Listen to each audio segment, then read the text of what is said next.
everybody in the league knows it. I think that people are so afraid of the Denver D right now that my friend Gabe is still trying to log in. He tried to log in again. I think that everybody in the league is on notice right now because we are the world champs, and I think everybody is on notice. Oh, yeah, I think they are, too. I mean, they're, like, on red alert, thinking, oh, my gosh, we're going to have to go up against Denver's defense. I don't think them watching, tapes over and over again is not going to help. Nothing's going to help because of the speed of these guys. And first we were just talking about the defensive line. We started out with Talib. And now we're at we haven't even thrown the linebackers in, As soon as we throw the linebackers in, people are really going to get shocked. So we have a great rotation. Wolf was hurt. Remember I told you, me and him were hugging that night. They won. And he was hurt. His shoulder was hurt. I didn't know. I wouldn't have been hugging him as hard as I was hugging him. I was hugging him like a tackle because he's so big. He's such a monstrous guy. And yes. And I was hugging him, but he didn't even say, he didn't even get mad or anything. And then come to find out his shoulder was hurt. Maybe he heard it later the next day or something in practice or something like that. But he ended up playing. He played great. The defense is so solid and so and they're so in tune with each other.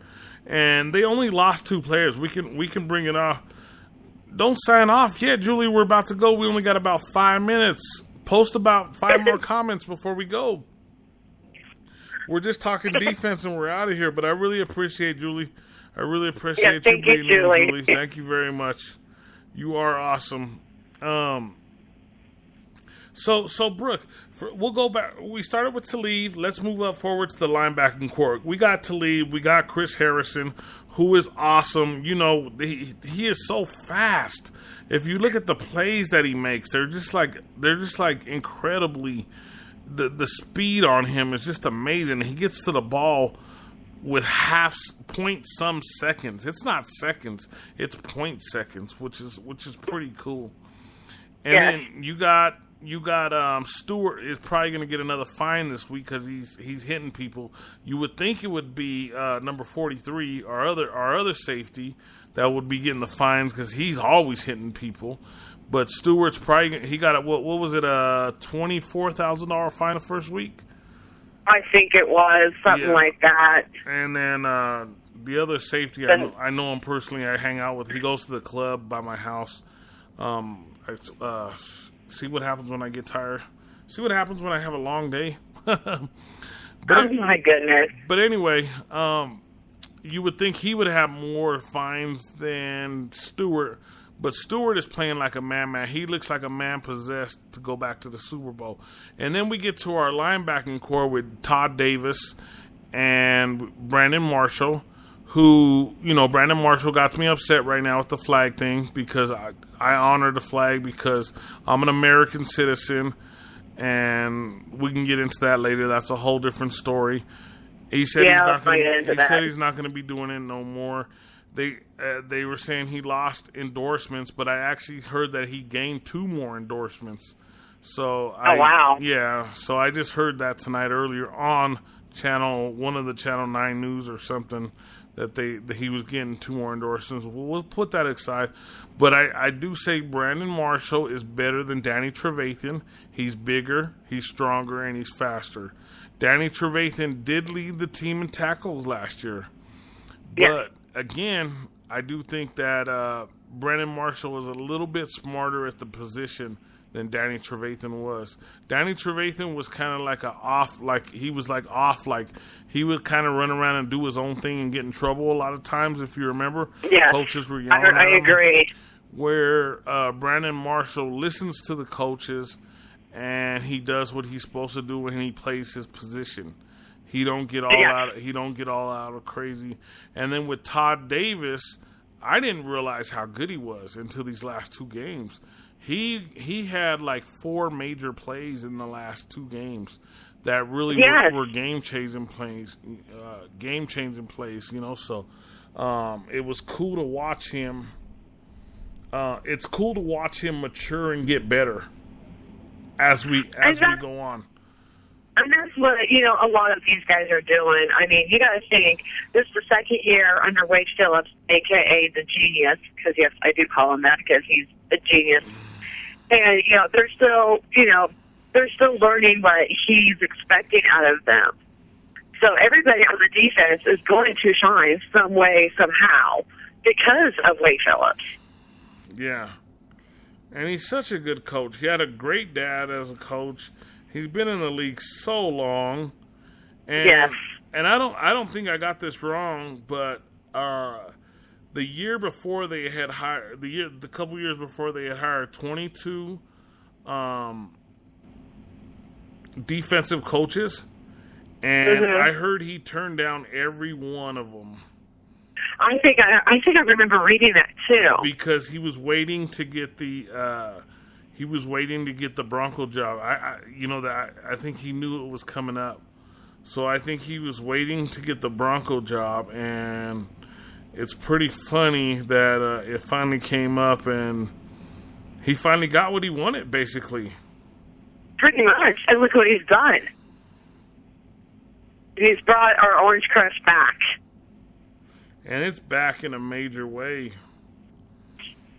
I mean, look at it. Oh, yeah. But you know what? I've been a coach for 15 years, and out of those 15 years, I had 3 really good seasons. And in those 3 seasons, people thought I was a genius. I just had great players. And in the years that I was losing, they said I was a terrible coach. They said I wasn't very good. But the years that I was winning the championships, I was one of the best coaches, and that's what got me the college career. I went and coached in Nebraska for 1 year or 1 season, and because I had to win it, and then they sent me back. But it was fun. I got to go coach out there for a year. But it was a great time. But when you're winning, you're a genius, and then when you're losing, people don't care too much anymore. Oh yeah, that's usually how it is. So it's pretty fun. So we need some more listeners, guys. Everybody tune in. We got some good live listeners. So we're gonna move up front with our main guys. We talked about our secondary. We talked about our linebackers. Let's go real quick into the rotation. Now with DeMarcus Ware gone, we're looking at Von Miller, D. Wolf, Sylvester Williams, Barrett, and Shane Ray. Yeah. And then there's a couple more. I love these guys. Kiddis and I can't remember the 2 names. They both start with the K, but these guys are awesome. These guys are playing good ball. And what? Yeah. You know who I'm talking about? It's Kurt. Golly, see, I had those written down because I wanted to talk about them tonight.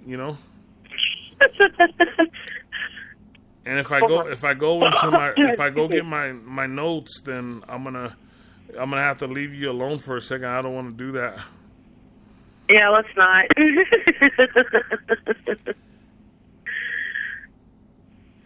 So, but you know who I'm talking about, the other two defensive linemen. But they are playing really. If you really watch them, and I was watching the tape on them, they are playing really good. They're playing really good football, and I want to continue. Oh, one is the 2nd round or 3rd round pick. One is the 2nd, or I can't remember. Oh, I'm trying to remember too. Codis or Ketis. I don't want to mess up. I don't want to say it wrong. I better not mess it up. So basically, what I'm saying is we're going into our defensive line, our defensive front. They're saying Sylvester Williams got to get better. That he's not as good as the guy that left. I don't even want to say his name, but I think he's better than he. I think Sylvester Williams is a big time player. and he's in charitable events. I just seen that he did a charity thing for the low income kids, and it was nice to hear about. I always in the bios I always like to hear about the charity events that they do. So thank you, Susan. She said that me and you were doing great. I guess they're listening to the whole show. Thank you, Susan. Her and Steve, they're crazy. They're awesome. They're awesome people. Yeah, they're awesome. They work hard. They're working so many hours they can't promote as much as they normally do. But they've been doing a little bit. They've been doing as much as possible. I think we may have lost Jose, but it was nice Jose, if you're back on still, it was nice of you listening in tonight. You check your group. The only one I could think of is him being in your group. I've already checked. No, I do not know where he's from. I'm telling you, we got listeners from all over. Yeah, well, Jose, tell us where you're from. What group or wherever, Speedy, so we can give a shout out to them too. Yeah, I want, but some of these guys are in like all kinds of different groups, like Oh yes, they're everywhere. They're not just in one. They're not just in one group. They're in like look at me. I'm in like 100 football groups. So right. So I think a lot of the stuff that goes on with the Broncos. It really boils down to how good that defensive front is. And how do you feel about that? Well, like I said, our offense still needs a little bit more work. But yeah, lately our defense has been doing what they do best, is helping us win the games. Yeah. I loved seeing Miller do the forced fumble. It was like watching him do it to Cam Newton in Super Bowl 50. I mean, you gotta admit that was like, memories. That was wonderful. And I'm gonna sit here and I'm gonna say that the Broncos. I know it was a week and a half ago. The Broncos manhandled them in the Super Bowl and manhandled them the other night. Yeah, the Broncos got a lucky one. But I still think that the Broncos still manhandled them. And you have to admit, Miller is Cam Newton's kryptonite. Yeah, and then one of those guys, number 35, I don't even know what his name is. He goes, I don't know if you got to see that on what you call it, but he was like, let's hurry up and get the Broncos out here so they could take their A-whooping. I was like, I can't, for real? And who won the game now? Yeah, I mean, we could talk about that, but let's move on to happy thoughts. Yeah, you know what I'm saying? So it's like happy thoughts. That's what I've been saying all night, happy thoughts. Well, here's another happy thought for all of our listeners, especially for the Broncos. We own our division. Yeah, guaranteed. That is so awesome. We own our division. We own the league right now. We're the world champions. Don't forget that. Yes, we are. Don't forget. Oh, thank you, Jose. Jose's back with us. What did he say? Keep me posted. What is that? Keep me podcast. I don't know. But he loves our sports show. Thank you so much. He stood with us the whole time, huh? Yeah. Oh, keep me updated. Keep me updated. He said, keep me podcasted. My bad, Jose. My bad. Hey, man, but we appreciate you listening in. Try to get all your friends to come over and listen with us. We don't mind if they're Raider fans, if they're Kansas fans, as long as they keep it. They can argue whatever, as long as they keep it family friendly without any cuss words or anything. We don't mind that. We actually ask for that, to be honest with you. So if you can, it makes for a good debate. Yeah, we need the debates going. So make sure that you bring them over with you. And thank you, Jose. Jose, I have to keep looking and see who he is, because I don't know who.